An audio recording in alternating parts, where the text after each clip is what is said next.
Hər vaxtınız xeyir əziz izləyicilər. Respublika qəzetinin 30 aprel 2025-ci il buraxılışı ilə bugün birgə tanış olacaq.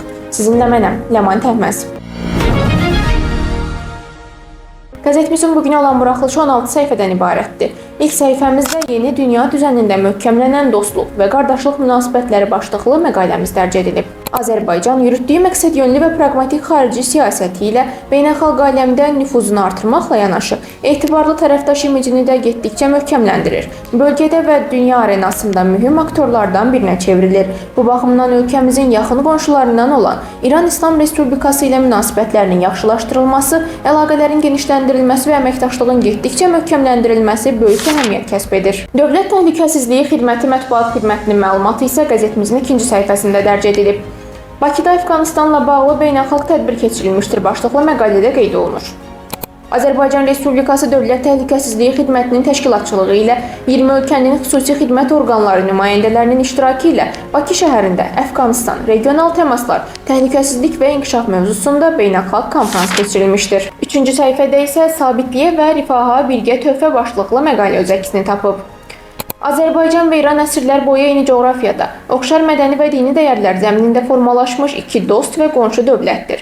Münasibətlər təkcə siyasi maraqların və diplomatik protokolların məntiqi nəticəsi deyil, həm də xalqların qan yaddaşında, ənənələrində və gündəlik həyatında dərin kök salmış əlaqədir. Azərbaycan və İran arasında tarixi bağlar o qədər zəngin və çox şaxəlidir ki, bu münasibətlərə sadəcə qonşuluq münasibəti demək onun mahiyyətini tam ifadə etmir. Dil, din, ədəbiyyat, musiqi və memarlıq sahəsindəki ortaq irs hər iki xalqın doğmalığının bariz göstəricisidir. Siyasi partiya sədrlərinin birgə səfərlərinin növbəti ünvanı Laçın şəhəri. Bu məqalə isə 4-cü səhifəmizdə dərc edilib. Siyasi partiya rəhbərlərinin işğaldan azad olunmuş ərazilərə birgə səfərlərinin təşkili təcrübəsi konkret məsələlərin müzakirəsi üçün işgüzar mühiti yaratmaqla tərəflər arasında konstruktiv əməkdaşlığı təşviq edir. Xatırladaq ki, sağlam və səmərəli əməkdaşlıq mühitinin bərqərar olmasına xidmət edən siyasi partiya rəhbərlərinin birgə səfərləri daha əvvəl Ağdam, 2 dəfə Şuşaya, Zəngilan, Xocalı, Əsgəran və Xankəndiyə də təşkil olunub. Heydər Əliyev Fondunun vitse-prezidenti Leyla Əliyeva və Bakı Media Mərkəzinin rəhbəri Arzu Əliyeva tədbirdə iştirak ediblər. Bu başlıqla dərc olunmuş xəbərlər də 5-ci səhifəmizdə yer alıb. Bakıda İSESCO-nun regional ofisinin rəsmi açılış mərasimi olub. Leyla Əliyeva və Arzu Əliyeva Türk Mədəniyyəti və İrsi Fondunu ziyarət edib. Qəzetimizin 6-cı səhifəsində Azərbaycan dünya mediasında rubrikasına yer verilib. Bu rubrikamızda The Europe Today tərəfindən Azərbaycan və İran prezidentləri Bakıda ikitərəfli münasibətlərin dərinləşdiyini vurğulayıblar. İran International İran prezidenti Qarabağın Azərbaycanın ayrılmaz hissəsi olduğunu deyib. The Geopolitics Azərbaycanın Qarabağda mina təmizləmə mübarizəsi, Vesnik Kafkaza, Sumqayıtda Rusiya-Azərbaycan sənaye parkı istifadəyə veriləcək və Armen Pressdən Gürcüstan prezidenti Ermənistan və Azərbaycan arasında sülh sazişinin yaxın gələcəkdə imzalanacağını ümid edir. Başlıqları ilə məlumatlar yer alıb. Konstitusiya və suverenlik ilinə əsr edilmiş müstəqil Azərbaycan Respublikasının ilk konstitusiyası, dövlətimizin müstəqilliyinin, suverenliyinin və ərazi bütövlüyünün təməli kimi başlıqlı məqalə isə 7-ci səhifədədir. 2025-ci il dövlətimiz və cəmiyyətimiz üçün mühüm olan yubiley tarixləri ilə əlamətdardır. Bu il müstəqil Azərbaycan Respublikasının ilk konstitusiyasının qəbul olunmasının 30 ili, eyni zamanda torpaqlarımızın azad edilməsi nəticəsində konstitusiyamızın bütün Azərbaycan ərazisində hüququnun bərpa edilməsinin 5 ili tamam olur. Ordumuzun aparıcı qüvvələri başlıqlı məqalədə 8-ci səhifədə yer alıb. 1990-cı il aprelin 30-da Müdafiə Nazirliyi nəzdində xüsusi təyinatlı qüvvələr formalaşdırıldı. İlk dövrdə qüvvələrə rəhbərlik edənlər arasında Cəmşid Naxçıvanski adına hərbi liseyin məzunları, Qarabağ müharibəsində döyüş təcrübəsi toplamış gizirlər və zabitlər xüsusi rol oynayırdılar. Onların bilik və təcrübəsi təlim-tədris proqramlarının əsasını təşkil edirdi. Günün siyasi nəbzi isə qəzetimizin 9-cu səhifəsində tutulub. Bu səhifədəki məqalələrin başlıqlarını sizə təqdim edirik. Rəylər və mülahizələr hissəsində ölkələrimiz regional sülh, təhlükəsizlik və rifah yaratmaq gücündədir.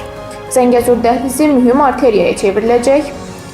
Azərbaycan-İran əlaqələri yeni inkişaf mərhələsində və son olaraq tarixi irs və geosiyasi reallıqlar kontekstində formalaşan münasibətlər. 10-cu səhifəmizdə də günün siyasi nəbzi tutulub. Bu səhifədə Azərbaycan-İran biznes forumu, müasir və gələcək inkişaf üçün əhəmiyyətli çağırış başlığı ilə məqaləmiz öz əksini tapıb.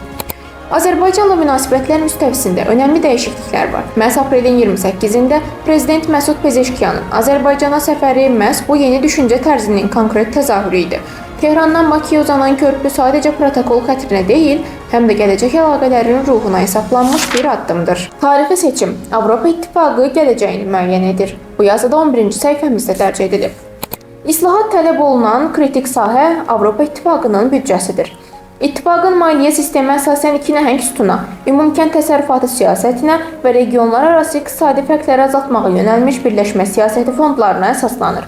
Ukrayna kimi nəhəng aqrar sektora malik, lakin iqtisadi cəhətdən Avropa İttifaqı ortalamasından xeyli geridə qalan və müharibədən sonra böyük həcmdə bərpa və yenidən qurma ehtiyacları olan ölkənin üzvlüyü xeyli geridə qalan və müharibədən sonra böyük həcmdə bərpa və yenidən qurma ehtiyacları olan ölkənin üzvlüyü mövcud büdcə arxitekturasını tamamilə dəyişə bilər.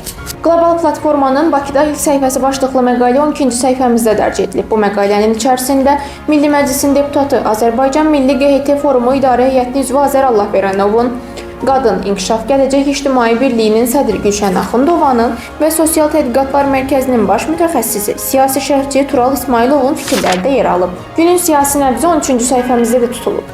Şaxələndirilən əməkdaşlıq, gələcək perspektivləri başlıqlı məqalədə qeyd olunur. Sosial-iqtisadi sahədə qazanılan uğurlar nüfuzlu beynəlxalq reytinq agentliklərinin hesabatlarında da öz əksini tapır. Qədim İpək yolu üzərində yerləşən Azərbaycan həm coğrafi, həm də strateji mövqeyi ilə müasir dünya iqtisadiyyatında mühüm yer tutur. Beynəlxalq ictimaiyyət tərəfindən etibarlı tərəfdaş kimi qəbul edilir. Bu kontekstdə Çin Xalq Respublikası ilə əlaqələr xüsusi vurğulanmalıdır. Qeyd edək ki, Çinin Azərbaycanla əməkdaşlığı regional və qlobal iqtisadi inteqrasiyanı gücləndirir. Erməni düşüncəsi kimi vaxtı keçmiş Metsamor Atom Elektrik Stansiyası başlıqlı məqalə 14-cü səhifəmizdə dərc edilib. Bu stansiya seismik aktiv ərazidə yerləşir. 1988-ci ildə Ermənistanın Spitak şəhərində baş verən 6.8 bal gücündəki zəlzələ zamanı minlərlə insan həyatını itirdi və stansiya məcburən bağlandı. Lakin 1995-ci ildə enerji çatışmazlığını bəhanə edən Ermənistan hakimiyyəti bu ölümcül obyekti yenidən işə saldı. Caz sadəcə musiqi deyil, həyat və düşüncə tərzidir. Cazın tarixi insan ləyaqəti, demokratiya və vətəndaş hüquqları uğrunda mübarizə ilə ayrılmaz şəkildə bağlıdır. Sülh, dialoq və qarşılıqlı anlaşmanı təmin etmək üçün cazın gücünə inam artır. Hər il dünyada 30 aprel Beynəlxalq Caz Günü kimi qeyd olunur. Beynəlxalq Caz Günü UNESCO Baş Konfransı tərəfindən 2011-ci ildə təsis olunub və ilk dəfə 2012-ci ildə keçirilib. Beləliklə, qəzetimizin son səhifəsi isə hava haqqında məlumatla yekunlaşır. Bizim sizə bugünlük çatdıracaqlarımız da bu qədər idi. Daha çox məlumat almaq üçün qəzetimizi izləməyi unutmayın.